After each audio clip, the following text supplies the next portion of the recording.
Today on All Things 80s, Duran Duran by Funko.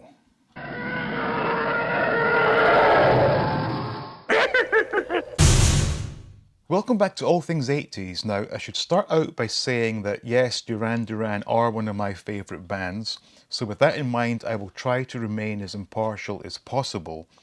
I should also point out that these are the first ever Funkos I've ever owned, so this is all very new to me, so just bear with me as I go through this review. The first thing I'm drawn to is the fact that they have included the Duran Duran logo from the debut album on the boxes, which is a smart move because I would imagine the average consumer probably has no idea who Andy Taylor or Nick Rhodes are, so the fact they've put the band logo does help to sort of identify them as being from Duran Duran. What's not a smart move is the fact that they've decided to omit their instruments. Now, looking at all the other Funko Pop Rocks music figures, virtually all of these do come with their respective instruments. Now, I'm not sure why that's not the case with Duran Duran. I'm just wondering if Funko have played into the sort of stereotype of Duran Duran just being a bunch of pretty boys and not bona fide musicians.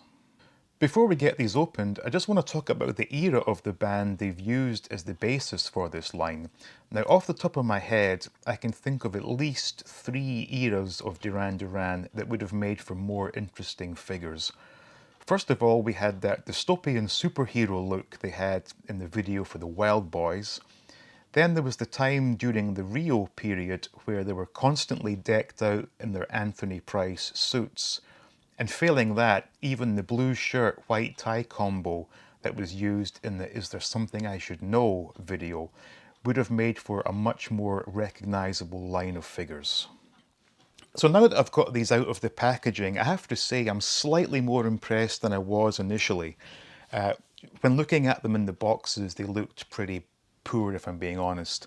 But having seen them now, I am reasonably impressed by these. However, in the case of Andy Taylor, they couldn't have picked a worse time to have produced a figure for him.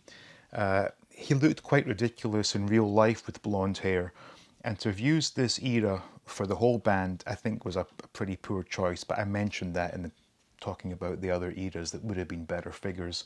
The actual body it is the same outfit he did wear during this time, so they've got that right. As I said, the blonde hair was a bad time for him, and to have him sort of immortalised in plastic with that hairstyle is a bit unkind. Now, what I didn't realise was that these heads do actually turn, so there is a small degree of posability with these, I guess, but obviously the bodies and all the limbs are held in place. So Andy Taylor, not a great figure.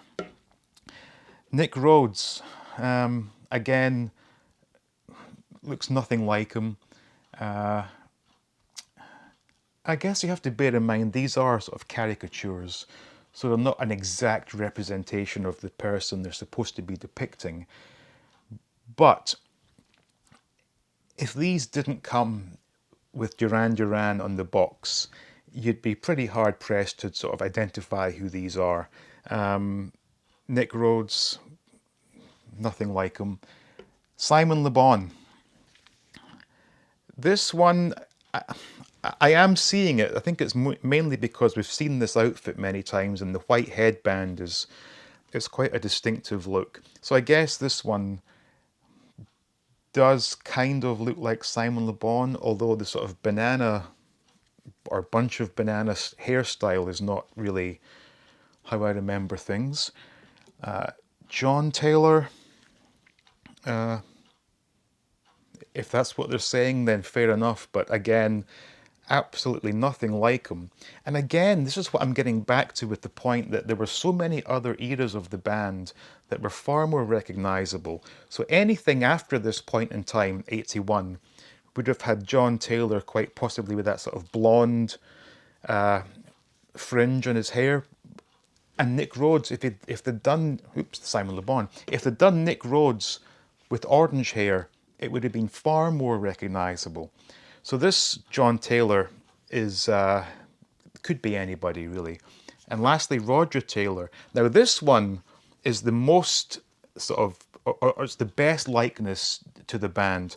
I think that's probably because Roger Taylor never really changed his look that much over the years. So this one, I do kind of see it as being Roger Taylor, and of course the folded arms.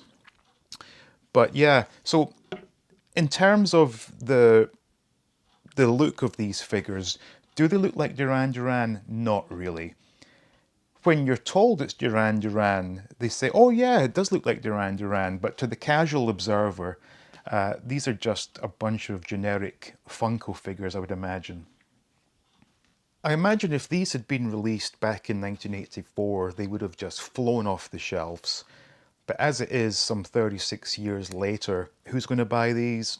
Probably only die-hard Duran Duran fans. And given the fact that they don't really look much like the band, even that's a bit questionable.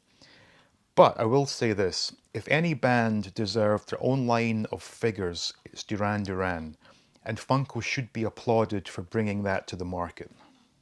All in all, I'm reasonably happy with these figures, although I suspect these will be the only Funko Pops I end up purchasing. So anyway, that was just a quick review of these figures, so if you enjoyed that, please do like, please subscribe, and see you in the next video looking at all things 80s.